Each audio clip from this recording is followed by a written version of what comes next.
kebaikannya ku terima, pengorbananmu yang mulia jadikan ku berharga. Kau tulus menerima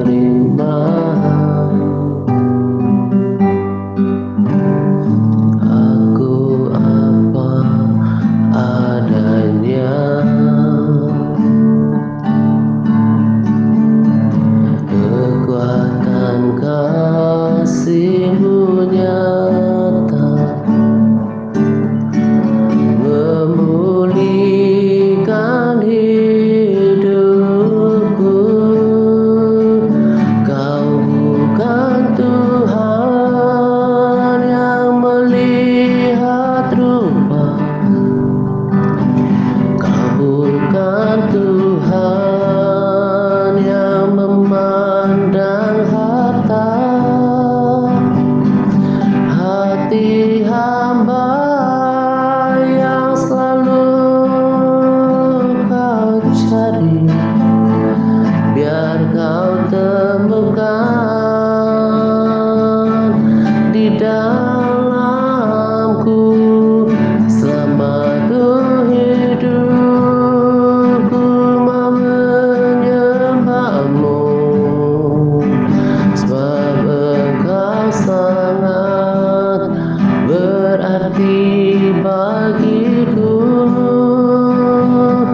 Yang terbaik yang ada padaku, ku persembahkan kepadamu, Yesusku.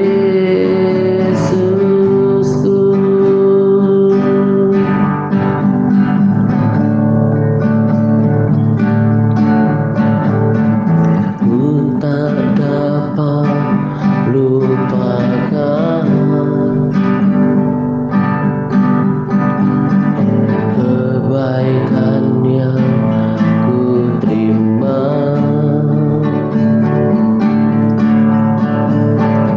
pengorbananmu yang mulia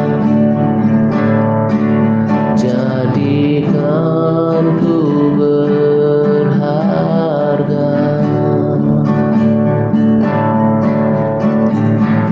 Kau tulus menerima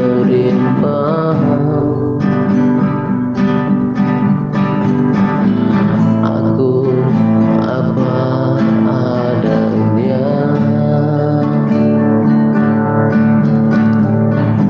Kekuatan kasih-Mu nyata memulihkan hidupku.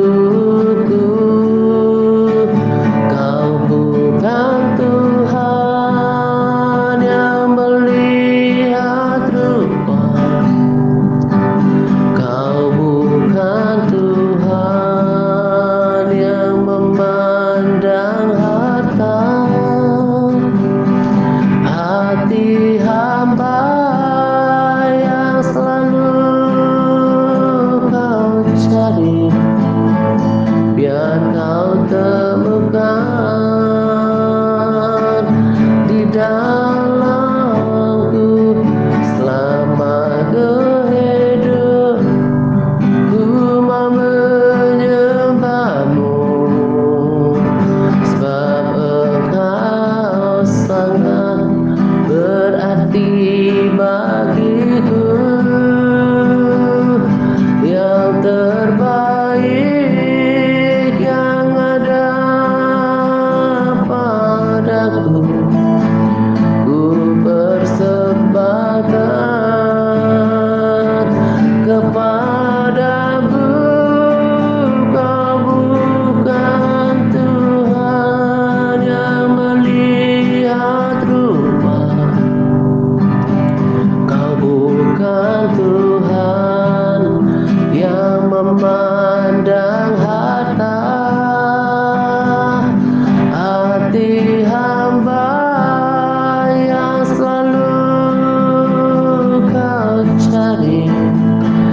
biar kau temukan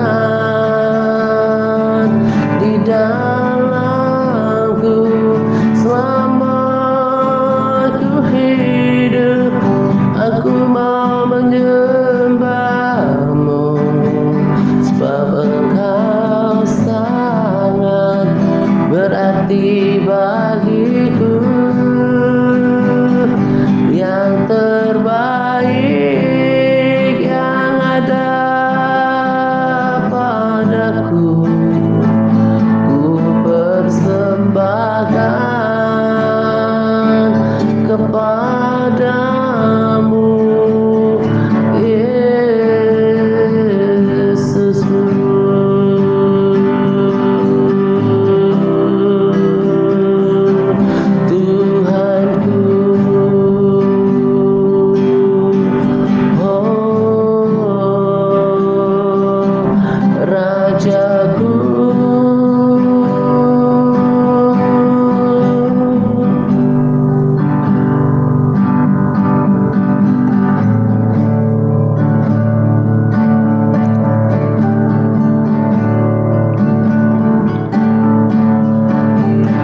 Sinar kemuliaan-Mu Bapa memenuhi di sekelilingku. Ku rasakan hadirat-Mu, Engkau tenggelamkan jiwaku. Ku ingin selalu tinggal bersamamu.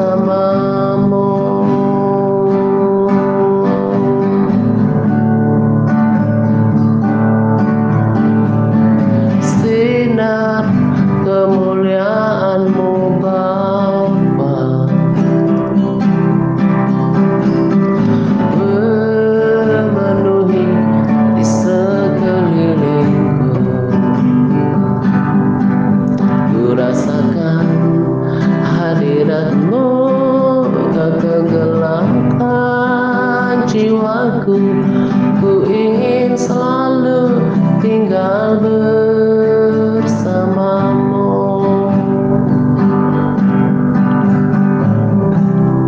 Ku ingin tetap di sini,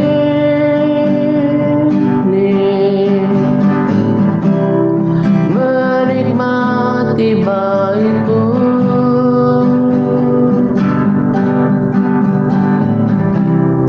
Ku ingin tetap di sini dan memandang indah wajah-Mu.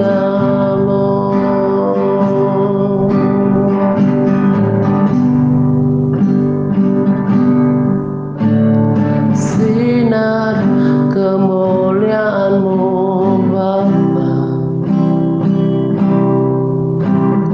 memenuhi di sekelilingku. Ku rasakan hadirat-Mu, Kau tenggelamkan jiwaku. Ku ingin selalu tinggal bersamamu.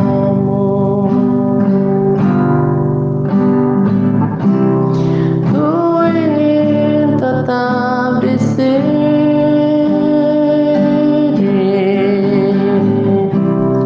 menikmati baik-Mu.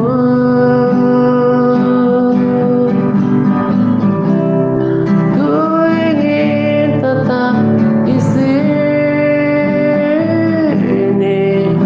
dan memandang indah wajah-Mu.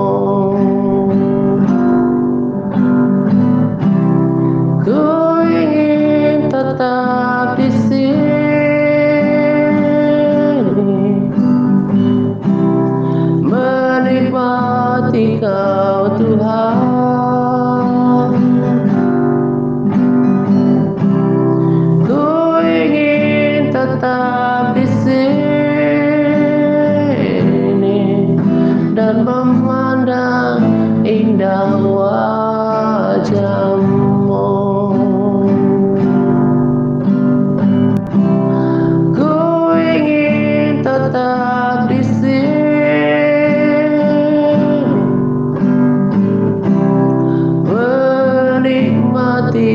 Kau Tuhan.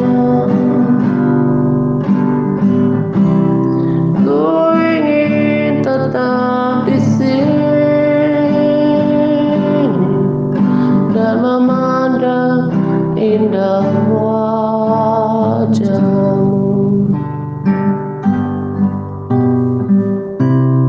Ku ingin tetap di sini menikmati Kau Tuhan. Ku ingin tetap di sini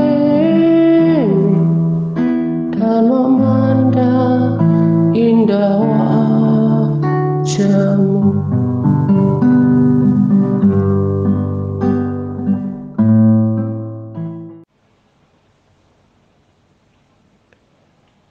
Shalom semuanya.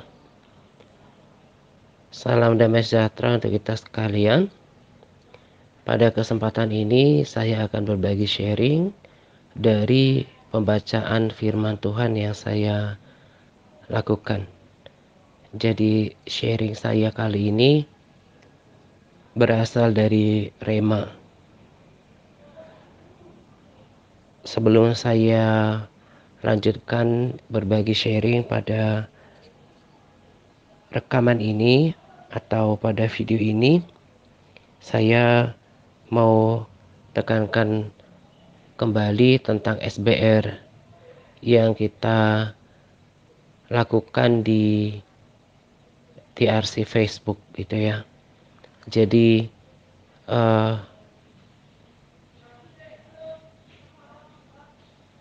kalau di luar sana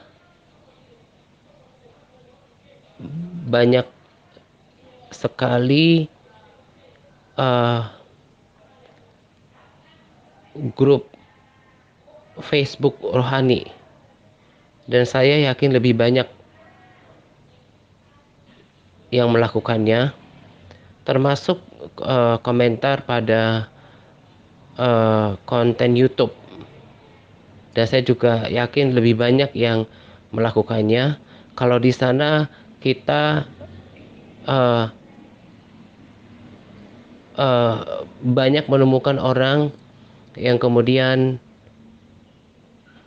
berkomentar yang tidak baik, bahkan terkesan menuduh, memfitnah, menghakimi. Nah, kita mau suguhkan sesuatu yang berbeda di dalam pelayanan ini. Kita bangun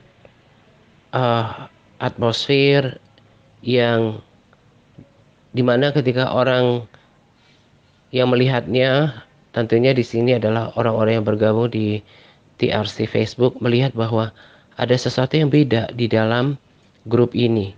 Bukan grup yang sembarangan yang bisa disamakan dengan grup-grup rohani di luar sana yang mereka kebanyakan ngepost itu bahkan hal-hal yang tidak membangkitkan iman gitu ya. Di sana juga seperti yang saya katakan tadi, tidak jarang kita temukan orang kemudian berdebat, saling menyerang gitu ya. Nah, tapi di sini kita betul-betul membangun atmosfer yang berbeda. Jadi menjadi satu paket, selain kita melatih diri berbagi firman Tuhan, memberitakan Injil, tetapi juga memberikan teladan bagaimana hidup rukun di dalam sebuah komunitas gitu ya. Jadi teruslah kerjakan itu dengan semangat. Jangan hanya ketika diingatkan baru aktif lagi. Kalau nanti udah lama kelamaan kemudian menjadi melemah, bahkan undur gitu ya. Jangan seperti itu. Memang belum semua kita yang dalam daftar ada dalam berbagai SBR. Saya tidak tahu persis apa alasannya gitu ya, tetapi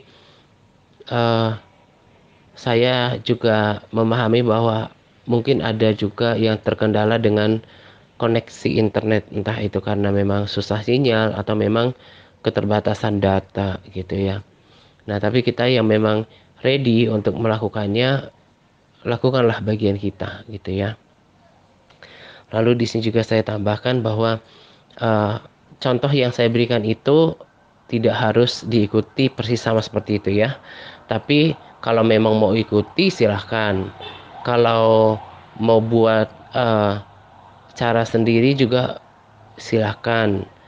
Bahkan eh, kalau memang ingin berbagi rema eh, ala-ala SK begitu juga terkesan hidup gitu ya. Jadi gak usah terlalu kaku.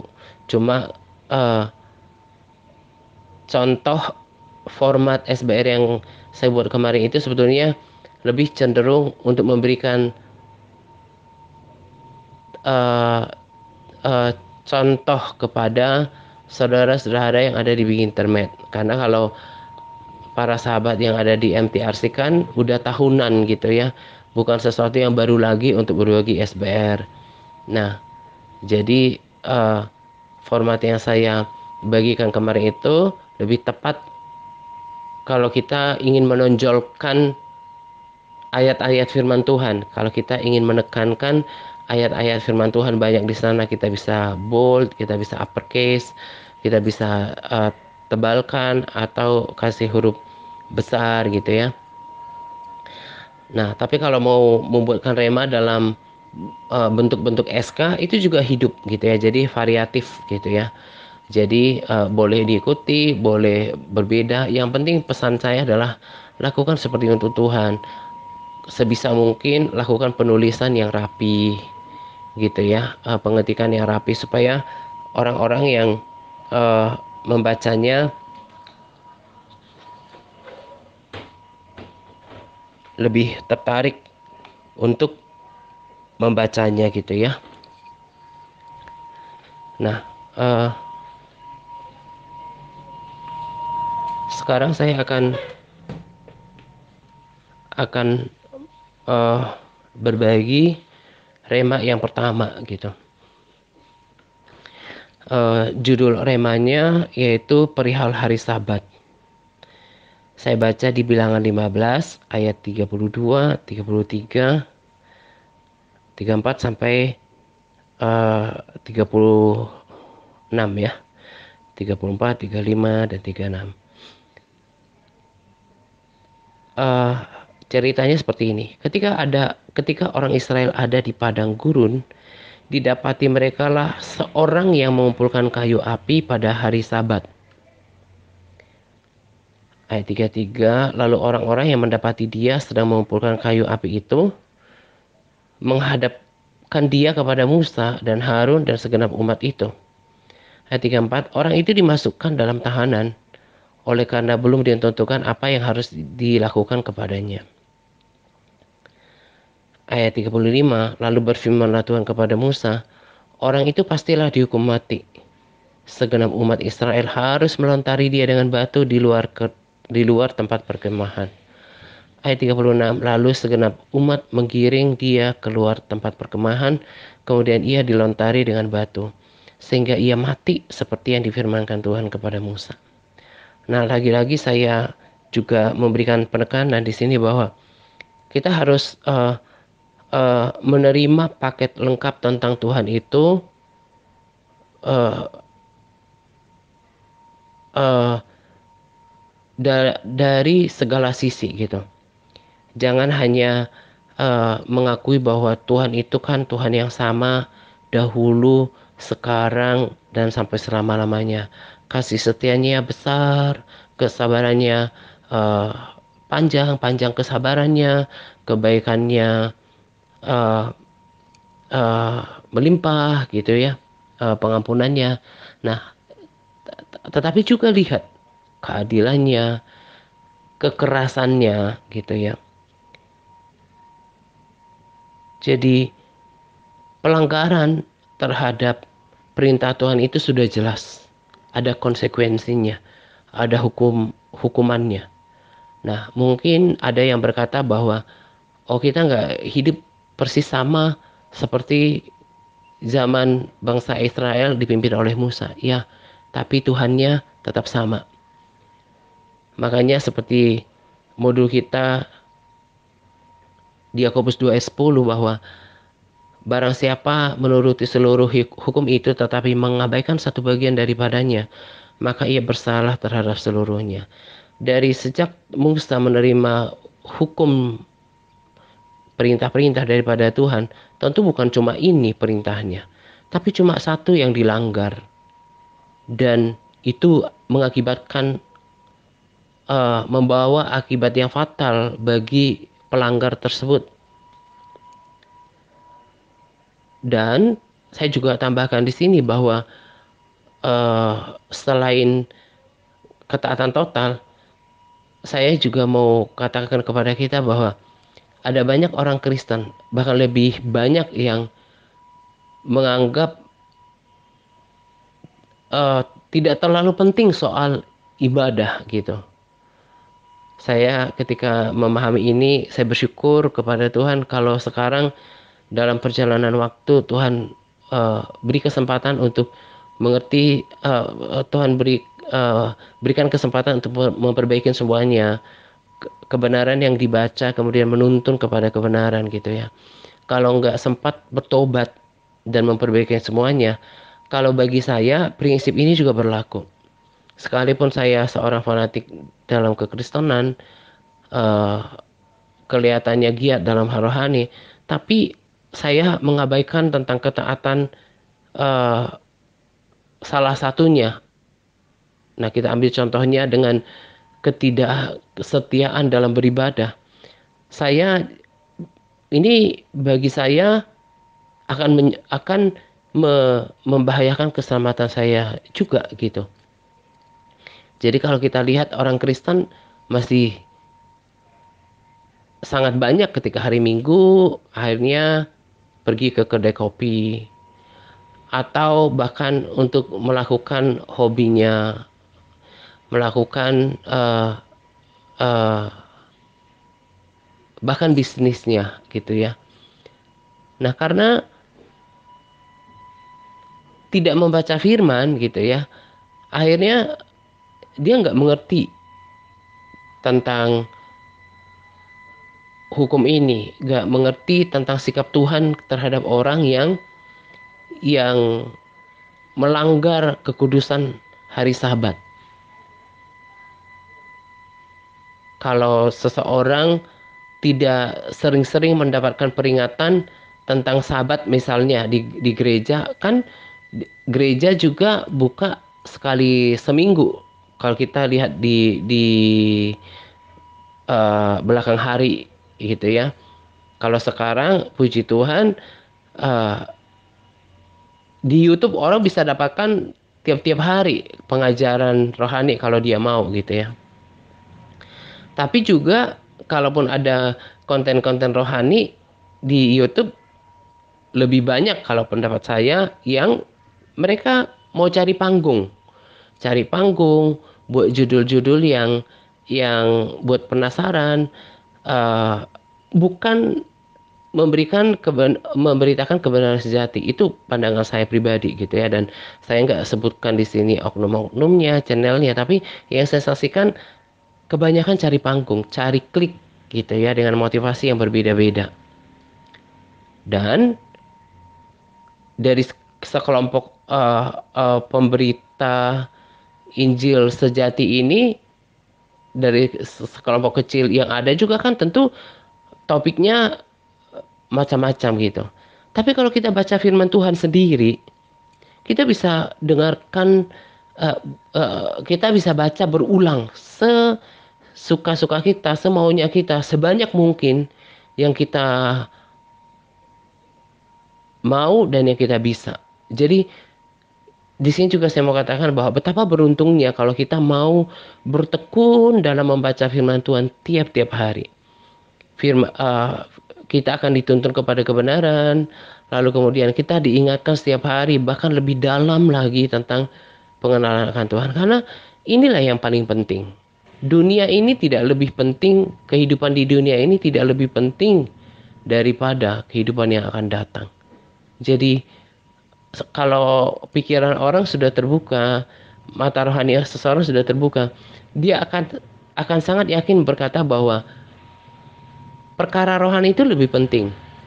Maka dalam kehidupannya sehari-hari, selama dia ada di muka bumi ini, tidak akan mengabaikan yang namanya ibadah, yang tidak akan mengabaikan namanya kehidupan, aktivitas rohani yang kita sebutkan, kehidupan doanya, memuji Tuhan, berpuasanya, nggak akan. Karena itulah yang kekal.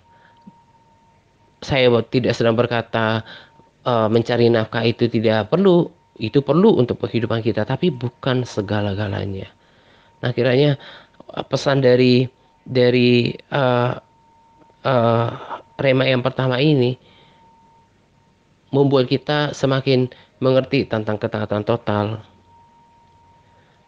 Cuma satu aja yang dilanggar oleh orang tersebut, akhirnya dia harus menerima konsekuensi yang sangat mengerikan. Dia harus dilempari pakai batu dan mati. Juga kita semakin mengerti, tidak hanya melihat Tuhan dari sisi kasih, kebaikan, pengampunan semata, tetapi dari kekerasannya juga, keadilannya. Bahwa Tuhan itu juga Tuhan yang menghukum. Kita mau lebih hati-hati lagi menjalankan kekristenan kita. Maka sangat betul memang kalau kita harus memiliki hati yang takut akan Tuhan gitu ya. Nah, dari hal-hal yang tadi yang saya sampaikan, kalau didengarkan baik-baik, pasti ada hal-hal yang Roh Kudus ingin singkapkan kepada kita untuk kita dapat belajar dari ayat firman Tuhan yang tadi pada rema yang pertama. Nah, lalu rema yang kedua, uh, tentang menghormati hamba Tuhan gitu ya. Uh, Belum lama ini saya uh, saya ada chat dengan seseorang gitu ya. Dia cerita, dia cerita bahwa uh, oknum hamba Tuhan uh, tertentu gitu ya, ada uh, uh, uh, hamba Tuhan senior yang juga sudah banyak memberkati orang gitu ya. Kemudian yang hamba Tuhan yang termasuk junior juga, tapi uh, banyak juga memberkati orang dan banyak diikuti orang. Saya lihat subscribernya juga banyak dari ya kebanyakan dari Jawa ya. Nah, dia bercerita kepada saya bahwa tapi oknum hamba Tuhan ini dan oknum hamba Tuhan itu diomongin orang di media sosial, dari semuanya, dari kanal YouTube lah, yang Facebook lah, yang uh, uh, uh, macam-macam platform yang dia sebutkan gitu ya. Di orang-orang pada bilang kalau oknum-oknum hamba Tuhan ini adalah nabi sesat gitu ya. Saya nggak respons gitu ya. Saya hanya pesankan kepada dia bahwa kamu harus banyak belajar firman Tuhan gitu. Karena saya berpikir bahwa kalau kalau seseorang tahu firman Tuhan, ya kita kan sudah belajar di modul kita gitu ya.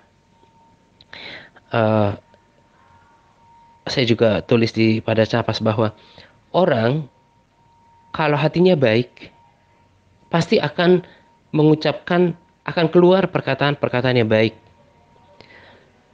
Ya, perkataan yang memotivasi, yang mempersatukan, yang membangkitkan kekuatan, semangat, damai sejahtera, tidak memegahkan diri, tidak merasa paling benar sendiri, apalagi sampai memojokkan orang gitu. Sebaliknya kalau hati orang jahat, yang keluar adalah apa? Kata-kata yang jahat, yang menyakiti, yang menyerang, menjelekkan, menggosip, memfitnah, menghakimi gitu. Nah, itu tujuan saya ngomong sama dia bahwa ya kalau orang-orang itu berkata-kata seperti itu, ya memang orang itu memiliki hati yang seperti itu kan saya berangkat dari firman Tuhan. Dan saya bilang sama dia, baca firman Tuhan supaya kalau orang baca firman Tuhan itu kan menjadi peringatan. Nah, misalnya di ayat sebelumnya bahwa selanjutnya bahwa karena menurut ucapanmu engkau akan dibenarkan dan menurut ucapanmu engkau akan dihukum. Bahkan ayat 36 berkata, setiap kata sia-sia yang diucapkan orang harus dipertanggungjawabkan pada penghakiman. Nah, kalau kita tahu firman Tuhan ini dan kita menjadi penurut atasnya, maka kita kan akan menjaga bicara. Karena Tuhan akan meminta pertanggungjawaban nanti dan kita harus memberikan pertanggungjawaban atasnya nanti. Jadi saya bilang dia baca firman, kiranya firman ini dilakukan gitu ya supaya nggak uh, ikut-ikutan dengan kelompok orang tersebut. Nah, saya sendiri memang jarang ya mengikuti, bahkan hampir nggak pernah mengikuti uh, channel orang-orang tersebut gitu ya, oknum hamba Tuhan tersebut. Makanya saya nggak tahu perkembangannya. Jadi ketika dia cerita dalam pikiran saya bahwa oh ternyata masih ada rupanya yang saling cap mencap tentang nabi palsu, orang sesat lah gitu ya. Saya pikir cuma satu keprihatinan saya tadi hanya berdasarkan ayat firman Tuhan ini aja. Kasihan sekali ya. Jadi orang Kristen sudah puluhan tahun, bahkan mungkin dia seorang yang fanatik, ikut ikut ibadah live streaming, mungkin uh, uh, ikutin video-video rohani, tapi dia sendiri nggak menghidupi kebenaran itu kan jangan kita kira itu menyenangkan hati Tuhan gitu ya. Dan tentu di sini orang-orang yang selalu berkata-kata menggosip, menuduh itu kan bukan pelaku firman gitu ya. Dia tidak hidup dalam firman Tuhan. Tidak tidak seharusnya seorang percaya sejati seperti itu. Nah, kembali pada uh, topik yang kedua dari SBR ini yang tadi saya katakan bagaimana menghormati hamba Tuhan gitu ya. Sebetulnya saya agak enggan untuk menyampaikan ini. Sekalipun diri saya sebetulnya bukan termasuk kategori hamba Tuhan seperti dalam pikiran kebanyakan orang gitu ya yang punya nama seperti hamba Tuhan di luar sana. Tapi selaku pemberita kebenaran yang melayani Tuhan juga uh, ada rasa enggan untuk menyampaikan, tapi kan saya sampaikan kebenaran dengan jujur gitu, karena ini juga firman untuk saya pribadi, untuk menjaga hidup saya gitu ya. Jadi jangan sampai berpikir saya pakai pergunakan firman untuk keuntungan saya sendiri gitu, sama sekali enggak, karena saya juga enggak merasa uh, uh, hamba Tuhan seperti dalam pemahaman kebanyakan orang Kristen gitu ya. Uh, Belum lama ini saya tonton video oknum hamba Tuhan yang memang Tuhan pakai menurut saya gitu ya. Dia katakan pada video itu dalam wawancara di dalam video itu dikatakan bahwa saya nggak pernah ditahbiskan jadi pendeta, saya nggak pernah ditahbiskan jadi pengerja, tapi akhirnya Tuhan pakai dia gitu ya. Nah jadi uh, uh, uh, bagi saya uh, bagi saya pribadi itu menjadi pendeta STH itu nggak terlalu penting gitu ya. Tapi bagaimana hidup kita menjadi seorang yang menuntun orang kepada kebenaran gitu ya, tanpa melihat embel-embel tadi seperti gelar segala macam gitu. Nah sementara tak sedikit orang-orang yang bahkan udah sampai DTH yang kemudian kalau lihat konten yang disampaikan itu eh,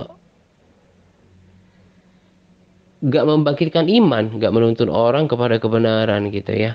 Nah jadi yang saya mau tegaskan sekali lagi bahwa eh, motivasi untuk menyampaikan pesan Rema yang kedua ini jauh daripada eh, seolah mau mau memanfaatkan firman Tuhan untuk kepentingan saya sendiri, karena ini juga menjadi peringatan buat saya untuk menghormati para hamba Tuhan yang saya tahu itu hamba Tuhan yang dipakai oleh Tuhan gitu ya.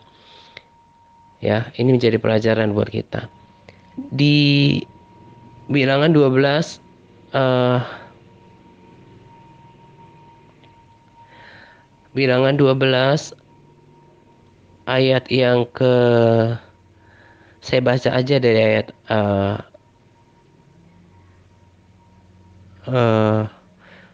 ya.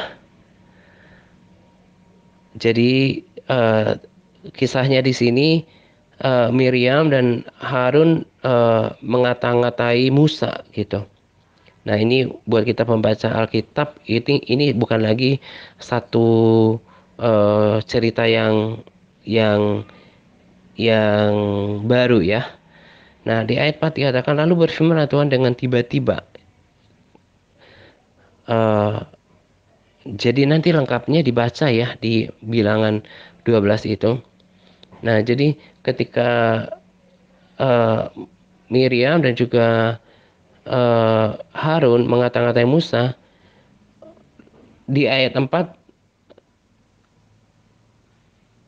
itu kan Miriam dan juga Harun mengata-ngatai Musa itu ada di ayat 1, 2, 3-nya catatannya, tulisannya. Lalu di ayat 4, lalu berfirmanlah Tuhan dengan tiba-tiba kepada Musa, Harun dan Miriam. Keluarlah kamu bertiga ke kemah pertemuan, maka keluarlah mereka bertiga. Nah, eh, lalu saya lanjut ke ayat 8. Berhadap-hadapan aku berbicara dengan dia. Maksudnya Tuhan di sini berhadap-hadapan aku di sini huruf besar berbicara dengan Musa terus terang, bukan dengan teka-teki, dan ia memandang rupa Tuhan. Mengapa kamu tidak takut mengatai hambaku Musa? Sebab itu bangkitlah murka Tuhan terhadap mereka, lalu pergilah ia. Gitu ya. Nah, jadi menjadi pelajaran buat kita. Jangan mencontoh sikap hidup orang-orang di luar sana. Seperti cerita seseorang tadi yang saya katakan chat dengan saya. Ternyata masih ada orang yang sembarangan untuk menuduh, oh ini nabi palsu lah, ini uh, orang sesat lah. Apalagi sampai menyebutkan namanya, menyebarkannya. Bahkan lebih memprihatinkan lagi adalah membuat konten video untuk menyerang orang lain gitu ya. Nah, itu kan bukan cuma sangat memalukan bagi orang-orang di luar sana yang menonton channel kita, menonton YouTube, tapi itu kan eh, sebuah tindakan yang membuat Tuhan murka.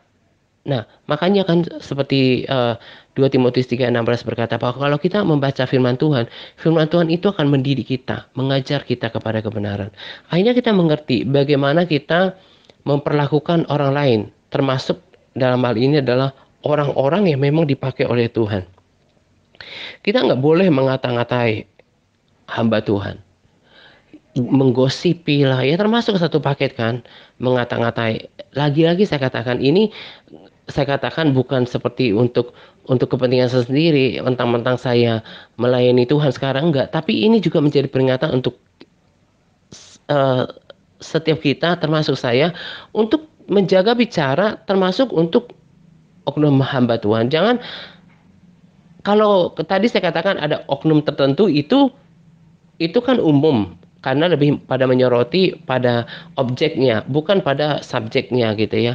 Nah, tapi kalau orang udah sampai menuduh nama ini sesat, ini nabi palsu, itu kan udah mengata-ngatai ya. Jadi yang termasuk dalam kelompok mengata-ngatai yang menggosip lah, menjelekkan lah, menghakimi, memfitnah, membongkar kekurangan orang itu gitu ya, ini aib orang itu tidak berkenan di hadapan Tuhan. Dan apa konsekuensinya? Eh, eh, di ayat 10, dan ketika awan telah naik dari atas kemah, maka tampaklah Miriam kena kusta putih seperti salju. Ketika Harun berpaling kepada Miriam, maka dilihatnya bahwa ia telah kena kusta. Kena kusta kan itu kan orang yang telah eh, eh, penyakit kutukan kan itu. Eh, dan itu penyakit yang memalukan. Akhirnya kan kemudian Miriam itu harus di di eh, di tempatkan di luar perkemahan untuk 7 hari sebagai akibat eh,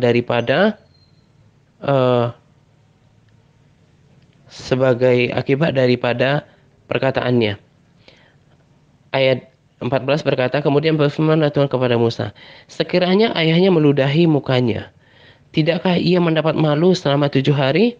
Biarlah dia selama 7 hari dikucilkan keluar tempat perkemahan, kemudian bolehlah ia diterima kembali. Nah, ayat 15, jadi dikucilkanlah Miriam keluar tempat perkemahan 7 hari lamanya, dan bangsa itu tidak berangkat sebelum Miriam diterima kembali. Nah, saya tulis di bawahnya, jadi sikap tidak menghormati atau menentang pemimpin rohani itu setara seriusnya dengan sikap tidak hormat kepada orang tua kita. Ada konsekuensi yang harus ditanggung. Nah, jadi eh, saya berharap setiap orang yang mendengarkan video saya gitu ya, terlebih kita yang ada dalam grup WA, tidak ikut-ikutan cara hidup orang-orang Kristen di luar sana. Cara hidup yang buruk, yang tidak seturut dengan firman Tuhan yang ada di luar sana gitu. Yang tidak merasa sungkan untuk menjelek-jelekkan orang lain termasuk para hamba Tuhan. Dari sini kita belajar bahwa tindakan seperti itu, selain tadi kita harus mempertanggungjawabkan perkataan sia-sia gitu ya, bahwa tindakan mengata-ngatai hamba Tuhan, entah itu dalam bentuk gosip, menjelekkan dia, memfitnah, menghakimi, itu Tuhan akan berurusan dengan kita nanti. Saya nggak mau itu terjadi dalam kehidupan saya. Makanya kembali seperti yang saya katakan tadi, andaikan saja seperti prinsip yang ditekankan oleh TRC, bahwa orang harus menjadi pelaku firman, tak akan mungkin akan terjadi hal-hal seperti itu, yang mencap hamba Tuhan ini begini dan begitu, ya kan? Nah, saya berharap kita yang ada di dalam pelayanan ini tidak seperti orang yang berjalan di dua jalur gitu ya. Di TRC juga iya, tapi tetap juga ikut cara hidup orang sana gitu ya. Tetap orang di sana berdebat, dia juga ikut berdebat. Berdebat itu tidak akan membawa hasil. Saling menyerang di luar sana, dia juga ikutan. Bahkan jangan-jangan dia juga ikut memiliki pikiran yang jelek terhadap hamba Tuhan dan menuliskan kata-katanya di media sosial gitu ya. Nah, dengan adanya peringatan dari Rema ini, kita berubah gitu ya. Saya kadang-kadang kalau kalau kalau ikutin kata daging saya gitu ya, eh, lelah sebetulnya karena cara saya menuntun, mengajarkan itu eh, banyak sekali melakukan pengulangan gitu, pengulangan, penegasan gitu ya. Tapi saya terhibur oleh kata-kata eh, ya pengertian yang saya percaya itu daripada Tuhan, bahwa saya hanya pegang simpel aja bahwa kalau hati orang memang baik gitu ya, sama kan kayak kayak perumpamaan Tuhan, eh, perumpamaan Yesus yang berkata kalau ketika benih ditabur, ada di tanah yang gembur, ada di tanah yang berbatu-batu, yang tanahnya tipis gitu ya. Eh, Berharap sih setiap perkataan yang baik itu kan benih, entah itu benih firman atau perkataan baik yang mengikutinya, yang terangkai di dalamnya, itu saya anggap itu benih.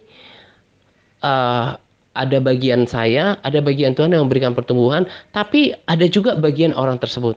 Kalau memang hati orang tersebut memang mau murni, hati yang mau diajar, maka saya tetap percaya bahwa apa yang saya taburkan, baik firman Tuhan maupun kata-kata yang dalamnya itu akan bertumbuh, dan orang-orang yang punya hati, yang punya kualitas hati yang sama dengan diri saya, punya pemikiran yang sama, itu akan menerima baik dan mengaplikasikan apa yang saya bagikan gitu ya.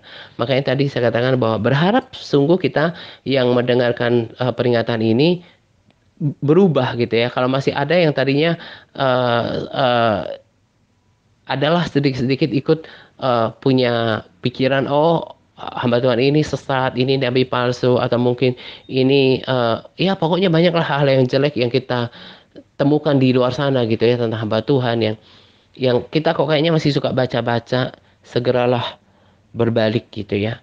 Itu hanya akan mencemarkan pikiran kita terhadap hamba Tuhan tersebut.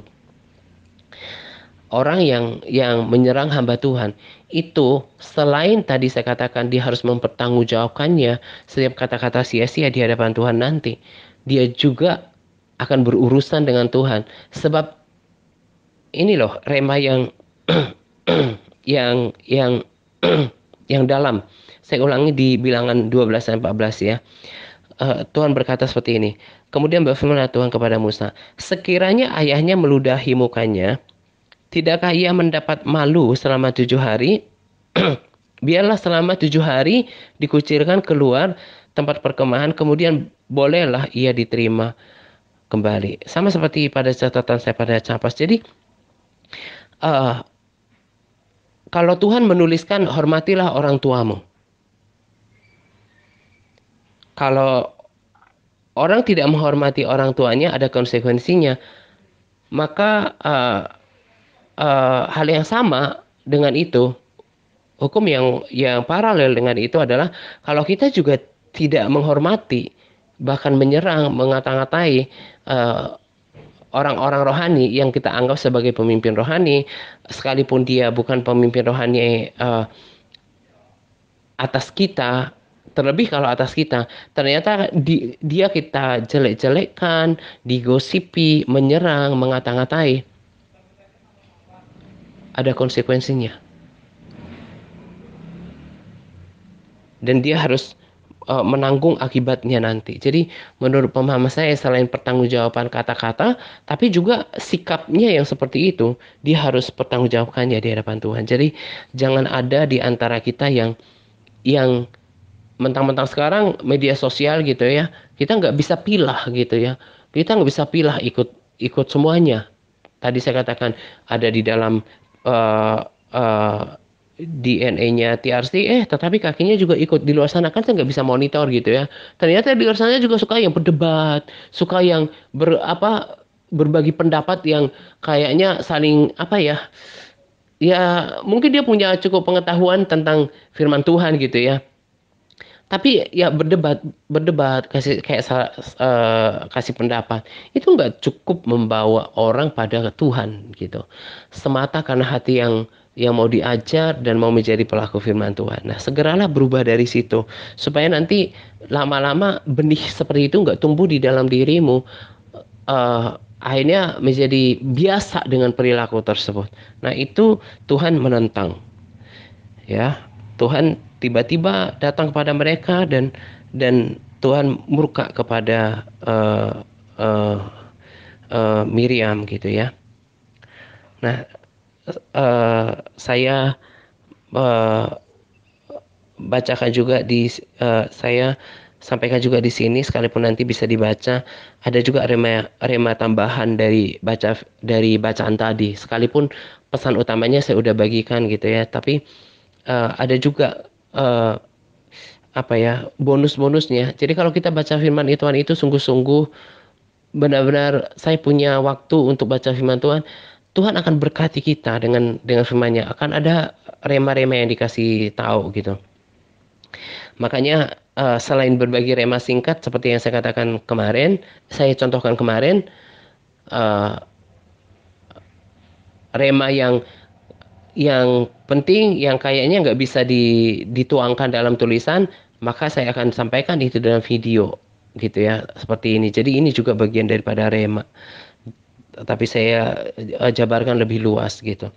Nah, sebetulnya ada pesan-pesan tambahan pesan-pesan bonus daripada bacaan tersebut gitu ya di Bilangan 12 ayat eh, 4 misalnya. Saya pahami bahwa terlalu banyak orang tidak menyadari bila mata Tuhan melihat semua tindak tanduk kita gitu ya. Kan di Bilangan 12 ayat 4 berkata, lalu berfirmanlah Tuhan dengan tiba-tiba kepada Musa, Harun dan Miriam. Jadi tadinya mereka di dalam kemah pertemuan merasa bahwa kita ini bertiga di sini gitu ya. Terlebih saya rasa Miriam gitu ya, yang memang Miriam yang tidak takut sama Tuhan berpikir bahwa Tuhan gak ada di sana gitu ya. Nah, kita juga seperti itu. Entah kita bertindak tanduk di media sosial dengan tulisan kita, entah kita lagi sendiri di dimanapun kita berada, melalui ayat ini kita harus tahu, sadar sesadar-sadarnya, seperti ayat hafalan kita akan dimodul bahwa Tuhan melihat semuanya, bahkan kesalahan kita, semuanya nggak ada yang tersembunyi. Jadi biarlah kita terus belajar, kita semua belajar, semakin takut akan Tuhan, semakin sadar bahwa apa yang kita perbuat, kita pikirkan, itu semuanya nggak ada yang tersembunyi loh. Semuanya diperhatikan oleh Tuhan, dan semuanya membutuhkan pertanggungjawaban. Ya kan, tiba-tiba Tuhan datang berarti memang Tuhan nggak tidak ada yang terluput daripada pendengaran Tuhan, tidak ada yang terluput daripada penglihatan Tuhan. Lalu ada juga dapatkan pengertian bahwa tentang sikap Tuhan membela seorang yang dekat kepadanya, berkenan di hatinya. Jadi kalau kita baca di Bilangan 12 ayat 8, berhadap-hadapan aku berbicara dengan dia terus terang, bukan dengan teka-teki, dan ia memandang rupa Tuhan. Mengapa kamu tidak takut mengatai hambaku Musa? Jadi ketika seseorang dekat dengan Tuhan, jadi hamba Tuhan itu Musa kan, ya memang Musa kan bukan seorang uh, berta- uh, ber, ber, berlatar belakang teologi ya, nggak punya embel-embel seperti teologi ya. Ya memang sih ketika itu yang saya pahami dia nggak berangkat ke sekolah teologi ya. Tapi kan secara status juga Musa cuma orang biasa, bukan bukan bukan dari kaum agamawan gitu ya. Nah, jadi yang saya mau tekankan di sini, hamba Tuhan itu adalah kita semuanya. Jadi kita kan hamba. Kan firman Tuhan juga kan berkata sebab dia adalah Tuhan dan kita adalah hamba. Jadi artinya adalah kalau kita takut akan Tuhan, mengasihi Tuhan, memiliki intimasi dengan Tuhan, kita dekat dengan Tuhan, menjadi pelaku firman Tuhan, Tuhan juga akan memberikan perhatian kepada kita. Kalau hidup kita benar, hidup kita berkenan di hadapan Tuhan, hidup dalam kebenaran, salah cepat minta ampun, memuliakan, menyenangkan hati Tuhan, maka Tuhan akan memperlakukan kita istimewa. Itu yang saya tangkap dari sini, gitu ya. Sekalipun kita nggak punya titel rohaniawan atau teologis, gitu ya. Lalu kemudian ada juga yang saya pahami di Bilangan 12 ayat 10, dan ketika awan telah naik dari atas kemah, maka tampaklah Miriam kena kusta putih seperti salju. Ketika Harun berpaling kepada Miriam, maka dilihatnya bahwa ia telah kena kusta. Jadi Tuhan akan menghukum setiap orang yang mengata-ngatai hamba Tuhan, terlebih hamba Tuhan yang giat melayani Tuhan dan hidup benar di mata Tuhan. Tadi saya sudah uh, uh, jabarkan lebih panjang gitu ya. Jadi berhentilah untuk mengata-ngatai, menggosip, menjelekkan orang-orang oknum hamba Tuhan, pelayan Tuhan yang melayani Tuhan. Sekalipun dia bukan hamba Tuhan yang berada di atas kita, tepat di atas kita, gitu ya. Karena urapan Tuhan ada pada mereka, supaya kita tidak menambah hukuman pertanggungjawaban atas diri kita sendiri. Bahkan sebetulnya kalau kita menjadi orang yang berkenan kepada Tuhan, kalau kita belum sampai pada sikap hati yang mendoakan kalau ternyata dia salah atau mungkin dia ada kekurangan, paling tidak kita tidak mengata-ngatainya. Ini adalah bagian daripada pelajaran yang ada di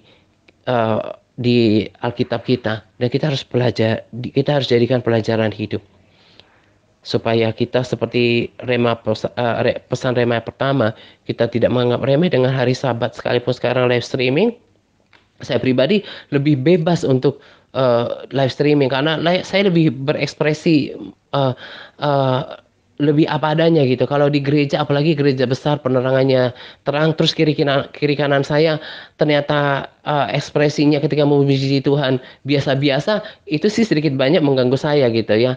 Jadi walaupun live streaming, tetap tetap kuduskan hari Sabat. Lalu yang kedua tadi yang belum lama saya katakan adalah sekarang belajar untuk tidak tidak menyerang siapapun, terlebih hamba Tuhan. Itu bukan bukan sekedar uh, contoh yang tidak baik bagi seorang Kristen. Itu bukan sekedar hanya kemudian nanti akan kita harus memberikan pertanggungjawaban kata sia-sia, tapi karena konteksnya ini adalah orang-orang yang bekerja untuk Tuhan, itu lebih parah lagi, ada konsekuensinya nanti. Jadi kita harus belajar menjadi orang yang uh, bukan saja menjaga kata-kata, tapi sikap kita. Ya kalau memang kita nggak suka dengan apa yang saya pakai hamba Tuhan tersebut, ya kita nggak usah ikuti pengajarannya. Tapi kita jangan juga mengata-ngatai dia, menjelekkan dia gitu ya, menggosipi dia gitu ya. Ada banyak pelajaran di masa lalu yang seperti itu, baik terhadap hamba Tuhan besar di luar sana, uh, bahkan terhadap diri saya sendiri. Nah, kiranya kita bisa belajar dari situ. Apa yang mereka lakukan hanyalah kesia-siaan, dan bahkan yang lebih mengerikan buat mereka nanti adalah mereka harus pertanggungjawabkan akibat dari perkataan mereka, kan akhirnya kan mencemarkan banyak orang. Alkitab katakan seperti itu. Dan kiranya mereka sadar bahwa ternyata kita mau berusaha berjuang menjelekkan orang ini, menghancurkan pelayanan orang ini. Dari dulu kan saya katakan, kalau orang berusaha untuk menyerang orang yang melayani Tuhan, sekalipun orang yang melayani Tuhan itu belum sempurna, itu kan sebetulnya dia sedang menentang Tuhan gitu ya, nggak bakalan bisa gitu ya. Nah, akhirnya hanya satu harapan, kiranya orang-orang yang itu kemudian sadar dengan perbuatan mereka yang bukan saja sia-sia, bukan saja memalukan, tapi yang telah mencemarkan banyak orang, bahkan telah membuat dirinya, ya harus mempersiapkan dirinya sekalipun, ya kiranya mereka bertobat. Kalau nggak bertobat, lebih bahaya lagi akibatnya nanti. Tapi kalaupun mereka bertobat, harus siap-siap juga memberikan pertanggungjawaban itu kepada Tuhan. Karena nggak ada satupun yang nggak harus dipertanggungjawabkan kepada Tuhan. Nah, kita mau berbeda di TRC ini, menjadi pelaku firman Tuhan dan menjadi orang yang berbeda dalam perkataan dan juga dalam sikap hidup. Apa yang saya baca dari firman Tuhan itu, saya mau belajar hidupi, belajar untuk merenungkannya. Dan ketika saya berbicara, itu juga seperti semakin memaksa diri saya untuk saya harus hidup di dalam firman Tuhan. Jangan hanya tahu firman Tuhan, memberitakan firman Tuhan, tetapi tidak hidup di dalamnya. Sama seperti kemarin saya sempat baca rema dari salah seorang saudara di sana yang uh, uh, pesan remanya adalah jangan kita sampai seperti tokoh dalam Alkitab tersebut yang kemudian tahu kebenaran tapi dia uh, jatuh dalam kompromi gitu ya. Nah, kita juga ingatkan diri kita. Jangan kita tahu banyak firman Tuhan, kita dengarkan hal-hal rohani, pengajaran, tapi kita nggak hidup dalamnya. Karena dosa itu adalah sedekat kita memandang, sedekat kita bisa mendengarkan, sedekat tangan kita dekat dengan jejak kita, sedekat dengan tindakan kita yang lain. Dosa itu nggak jauh. Makanya itu yang dulu kemarin hamba Tuhan yang dulu saya biasa rekomendasikan videonya katakan bahwa uh, potensi dosa itu justru ada di dalam kita. Makanya kita harus teladani yang Paulus katakan bahwa kita harus menguasai seluruhnya. Setiap orang kita berpotensi untuk berbuat dosa. Bahkan habis berdoa pun bisa jatuh dalam dosa. Habis melayani pun bisa jatuh dalam dosa. Habis berdoa.